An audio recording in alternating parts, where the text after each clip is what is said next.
जन आंदोलन की तरह जब तक इसकी मूवमेंट को आगे नहीं बढ़ाएंगे तब तक वो झुकने वाले नहीं है। जिस आदमी को आरोप लगे तो मोदी सरकार क्यों उस आदमी को बचाने में लगी पड़ी है। भाजपा में जो चला जाए वो गुंडा नहीं होता है, अदर पार्टी में हो तो वो गुंडा हो जाता है। और प्रधानमंत्री आवास में तो 90 करोड़ रिनोवेशन में, उसके बाद 500 करोड़ खर्चा हुआ है, लेकिन उसको कोई नहीं देखने वाला। 23,000 करोड़ से ऊपर पार्लियामेंट बनाए हैं। हो सकता है ये पुराना वाला पार्लियामेंट फिर अडानी को दे दें। और जिस प्रदेश में या जिस देश में गुंडा रहेगा ना, उस प्रदेश में उस देश का भला नहीं हो सकता है। 38 बाहुबली आज भी उनकी पार्टी में। प्रधानमंत्री मोदी जहां कर्नाटका चुनाव में व्यस्त थे, वहीं पे लगभग 19 से 20 दिन से पहलवान जो हैं वो धरने पे बैठे हुए हैं। चाहे बरसात आई हो, चाहे कड़ी धूप पड़ी हो, लेकिन वो टस से मस नहीं हुए। उनकी सिर्फ एक ही मांग है कि बृजभूषण शरण को जो है सजा मिले। सुप्रीम कोर्ट ने अपना एक फैसला सुनाया और उसके तहत बोला कि एफआईआर की मांग की गई थी, एफआईआर हो गई, अब निचली अदालत में जाएं। क्या लगता है? मैम, न्याय तो मिलेगा, ये तय है, लेकिन उसमें देर लगेगा। देर इसलिए लगेगा कि इनको भी न्यायिक प्रक्रिया से गुजरना पड़ेगा, क्योंकि अभी मोदी जी को न इस कर्नाटका इलेक्शन से न इनको कोई लेना देना नहीं। मणिपुर को भी जलने दिए, आराम से मणिपुर जला, वो तमाशा देखते रहे, उनको कोई फर्क नहीं पड़ता है। ये होगा मैम जब एक जन आंदोलन की तरह जब तक इसकी मूवमेंट को आगे नहीं बढ़ाएंगे तब तक वो झुकने वाले नहीं है। अंत में न्याय सुप्रीम कोर्ट से ही मिलेगा, ये तय है। अब इनकी भी सुप्रीम कोर्ट से जहाँ पे बात की जाए तो दिल्ली के मुख्यमंत्री कह रहे हैं कि हमें न्याय मिला, जश्न का माहौल जो है देखने को मिला आम आदमी पार्टी के ऑफिस में। कुछ नेताओं ने ये बोला कि बीजेपी के पेट में आज दर्द हो रहा है। बहुत दर्द हो रहा है मैम, क्योंकि 8 साल से मजे ले रहे थे। ट्रांसफर भी हम ही करेंगे, पोस्टिंग भी हम ही, बहाली भी हम भी करेंगे। अब सुप्रीम कोर्ट ने आज आदेश दे दिए हैं कि जो भी करेंगे वो दिल्ली सरकार के मुख्यमंत्री ही खुद निर्णय लेंगे। इसमें केंद्र सरकार का कोई भागीदारी नहीं होगा। ये उनके लिए बहुत बड़ा चोट है और आने वाले दिनों में इनको बहुत सारे चोट बीजेपी सवाल पूछ रही है। बीजेपी ने बोला कि एक पर्दा 8 लाख का, तो ऐसे इतने पर्दे जो वो लगे हैं, उसका जवाब जो है वो क्यों नहीं दे रहे? बीजेपी ने सवाल किया था कि जो 48 करोड़ का जो बंगला बना है, हाँ, रेनोवेशन में जो खर्चा लगा है, 8 लाख का एक पर्दा है। वो अपना घर का बंगला तो रिनोवेशन नहीं किए थे। एक तो मुख्यमंत्री आवास है मैम, दुनिया के लोग आते जाते हैं। इससे पहले आपका ही मीडिया भी देख चुके हैं जो कई पुलिसों के साथ में बीजेपी के कई गुंडे लोग गए हुए थे जो उनके घर पर तोड़फोड़ किए थे। ये आपको भी मालूम है, पूरे देश जानता है। और प्रधानमंत्री आवास में तो 90 करोड़ रिनोवेशन में, उसके बाद 500 करोड़ खर्चा हुआ है, लेकिन उसको कोई नहीं देखने वाला। अभी पार्लियामेंट को पानी से तो टपक नहीं रहा था। 23,000 करोड़ से ऊपर पार्लियामेंट बनाए हैं। हो सकता है ये पुराना वाला पार्लियामेंट फिर अडानी को दे दें। कोई भारी बात नहीं, जब इतना चीज दे ही रहे हैं। वो भाई वो भी तो एक दिल्ली के मुख्यमंत्री हैं, एक छोटी सी झुग्गी में तो वो रहेंगे नहीं। तो ये अगर आपने बंगले, बीजेपी तो उन्हीं की बातों को उन्हीं पे मारती है। वो कहती है कि पहले तो कहते थे आम आदमी पार्टी है, मैं कुछ नहीं लूंगा, फिर क्यों लिया? उन्हीं का नारा था ना, बेटी बचाओ। कहाँ पर क्या बेटी बच रहा है ये आप भी जानते हैं। चिन्मयानंद स्वामी को देखिए, जब उन पर कांड हुआ तो बोले हाँ, मैंने लड़की को मालिश करने के लिए बुलाया था। ये कहाँ का नियम है? एक आप गृह राज्य मंत्री हो। अजय टोनी को देखिए, बेटा ने 7 आदमी को खून कर दिया। और ऐसे जब भी आप कोर्ट में, आपको याद होगा, टोनी के बेटे को ऐसे मुँह छुओ हिला रहा था। तो ऐसे शांत है। बृजभूषण उल्टे वो कर रहे हैं आपके ऊपर। अगर लांछला आप भी जानते हैं ऐसे चीज का क्या सबूत होता है, ये आप भी जानती हो एक औरत होके, और पूरा दुनिया जानता है। अगर इन्होंने बोला है तो कितना दिन घर में मशक्कत करने के बाद ये इस नौबत पर आए होंगे वो। और अगर इन्होंने बोला है तो ये झूठी चीज कभी हो ही नहीं सकती। पहलवानों के लिए मैं इनके मान सम्मान के लिए आया हूँ।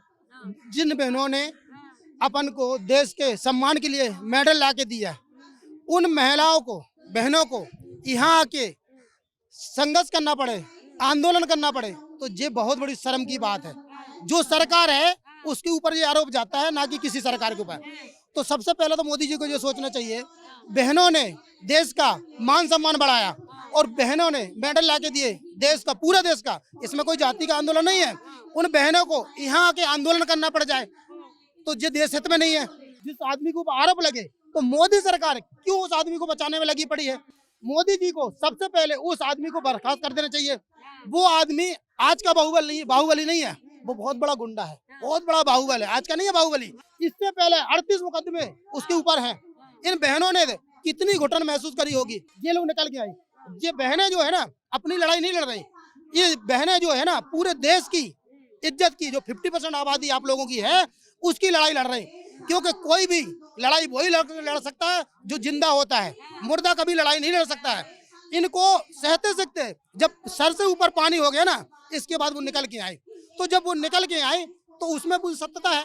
आपको लगता है कि हमारे सांसद जी बहुत महाजन है और शरीफ है, नार्को टैक्स करा लो। जब नार्को टैक्स करा लोगे तो दूध का पानी हो जाएगा, तुरंत का तो पता लग जाएगा कि ये आदमी गलत है कि नहीं है। आप क्यों नहीं करा रहे? उस आदमी को क्यों गले में डाल के घूम रहे हैं आप? उस आदमी को बर्खास्त कर दो। आपको क्यों आंदोलन की जरूरत पड़ रही? आप क्यों यहाँ कह रहे हैं कि आपके लोग कम है? क्या लोगों से ही जब आपके देश में संविधान है, जब संविधान है तो उसको नहीं मानते क्या संविधान ही को खत्म करना है क्या? संविधान की कोई वैल्यू नहीं समझ रहे आप। जब संविधान की वैल्यू नहीं समझ रहे तो आंदोलन हो रहा है। आंदोलन क्यों जरूरत पड़ रही? हम और आपको क्यों भटकना पड़ रहा है?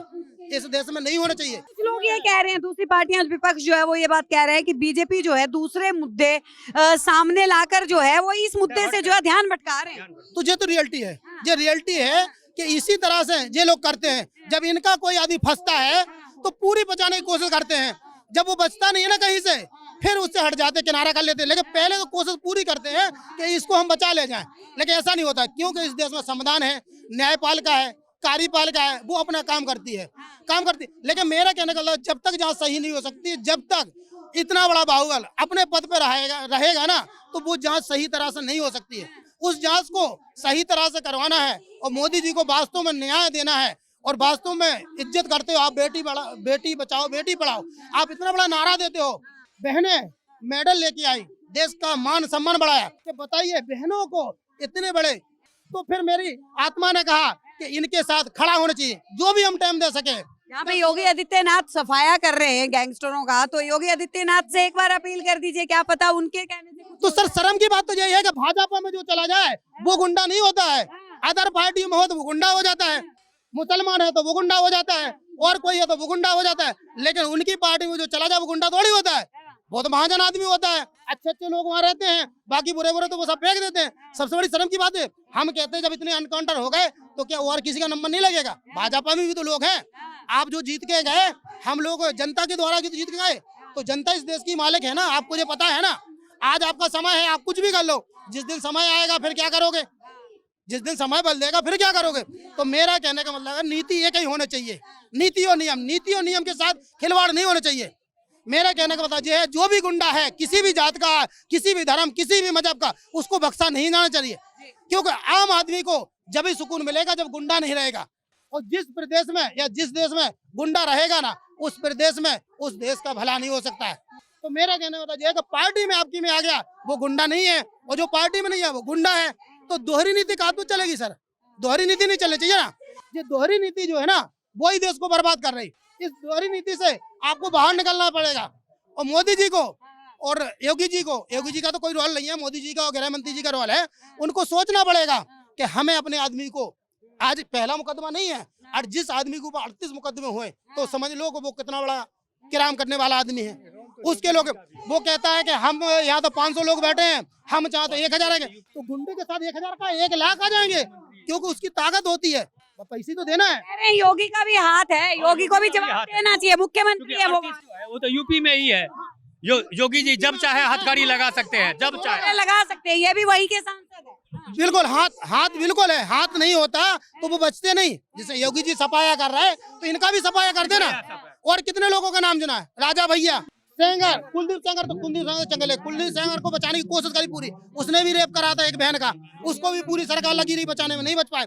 तो इतने उनके पास 38 बाहुबली आज भी उनकी पार्टी में, एक नहीं 38 बाहुबली आज भी उनकी पार्टी में। तो हमारा कहने का मतलब यही है कि देश का जो भी लीडर भाजपा ज्वाइन कर ले वो दूध का धुल गया, क्लीन चिट मिल जाता है। तो देखिए लगातार पिछले दिनों भी ममता बनर्जी ने भी ये बात बोली थी कि कहीं ना कहीं वॉशिंग मशीन का काम जो है वो बीजेपी करती है। उन्होंने प्रयोग के जरिए भी इस चीज को जो है वो दर्शाया था।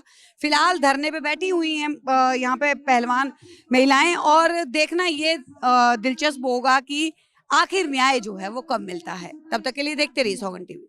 आप देख रहे हैं सौगंध टीवी, सौगंध वतन की।